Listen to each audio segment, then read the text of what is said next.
दो सीट पर हो रहे उपचुनाव तेजस्वी नीतीश के गठबंधन तोड़वाने के लिए या यूं कहें तो गठबंधन के बीच में दरार पैदा करने के लिए काफी है।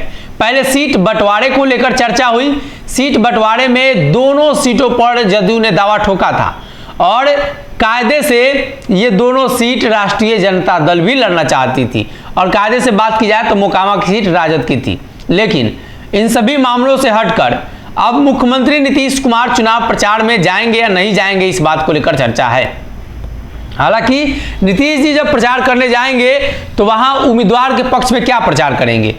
नीतीश कुमार जब अनंत सिंह के पक्ष में प्रचार करते हुए नजर आएंगे तो जनता क्या सवाल पूछेगी, ये सारी बातें चल रही हैं। दूसरी तरफ संजय जायसवाल ने जो आरोप लगाए हैं मोहन गुप्ता पर, शराब के बड़े टेंडर, शराब के बड़े घोटाले, जहरीली शराब के मामले को लेकर भी राष्ट्रीय जनता दल के कई नेताओं पर सवाल खड़े होते रहे हैं और खास तौर पे कई बार जदयू नेता भी आरोप लगाते रहे हैं।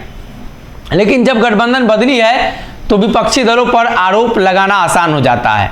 अब दूसरी तरफ अगर बात करें तो नीलम देवी लगातार चुनाव प्रचार कर रही हैं, लगातार जनसंपर्क कर रही हैं, लोगों के बीच घूम रही हैं। लेकिन जो तस्वीरें वहां से निकलकर सामने आई हैं, जब हमने भी बात किया कि क्या महागठबंधन के जो सभी दल के नेता हैं वो प्रचार करने आएंगे, उन्होंने भी कहा था कि आएंगे, लेकिन अभी तक महागठबंधन का एक भी बड़ा नेता नहीं पहुंचा है। सिर्फ राष्ट्रीय जनता दल का नेता वहां पहुंच रहा।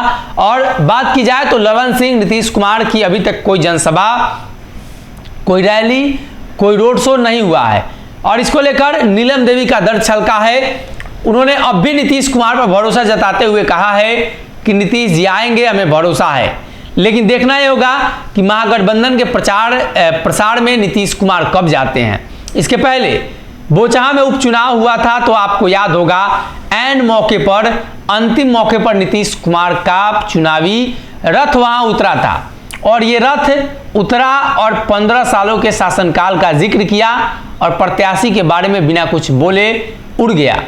लेकिन उसके पहले आपको याद कराते हैं तारापुर और कुशेश्वर स्थान में जब चुनाव हो रहे थे तो तारापुर में नीतीश कुमार की 6 जनसभाएं हुई थी और जानकारी के मुताबिक ये 6 जनसभा राजीव कुमार सिंह के पक्ष में, राजीव कुमार सिंह के बोलने के लिए और ललन सिंह का जो दबाव था उसकी वजह से हुआ था। साथ ही कुशेश्वर स्थान में भी संजय झा मोर्चा संभाले हुए थे, वहां भी 5 से 6 नीतीश कुमार की जनसभाएं हुई थी अलग अलग जगहों पर। 3 दिनों तक नीतीश कुमार उस क्षेत्र में रहे थे और अब जब परिस्थितियां बिहार में बदली हैं तो फिर से ये कयास लगाए जा रहे हैं कि नीतीश जी चुनाव प्रचार में जाएंगे या नहीं जाएंगे, या अनंत सिंह और राष्ट्रीय जनता दल के जो प्रत्याशी हैं मोहन गुप्ता, उनके चुनाव प्रचार में जाने के पीछे का क्या कारण होगा जिससे नीतीश कुमार जो विपक्षी दलों पर हमला बोल सके। खासतौर पे महागठबंधन लंबे समय से वहां चुनाव लड़ती आई है और वहीं अगर बात करें तो नीतीश कुमार दोनों तरफ से पाला बदलकर दोनों तरफ से वहां चुनाव लड़ते आए हैं। ऐसे में इंतजार करना होगा गोपालगंज और मोकामा की जो परिस्थिति है उसमें नीतीश कुमार की एंट्री कब होती है और खास तौर पे मोकामा में, जहां पे जदयू के राष्ट्रीय अध्यक्ष ललन सिंह और नीतीश कुमार का बेसब्री से मोकामा की जनता और मोकामा के जो प्रत्याशी हैं वो इंतजार कर रही हैं।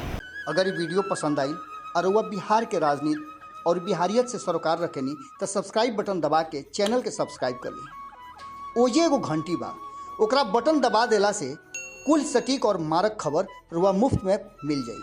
अगर रुआ पत्रकारिता के हमनी के नया प्रयोग में सहयोग कर चाहतानी तो ज्वाइन बटन दबा दी। पेटीएम नंबर नोट कर ली 938681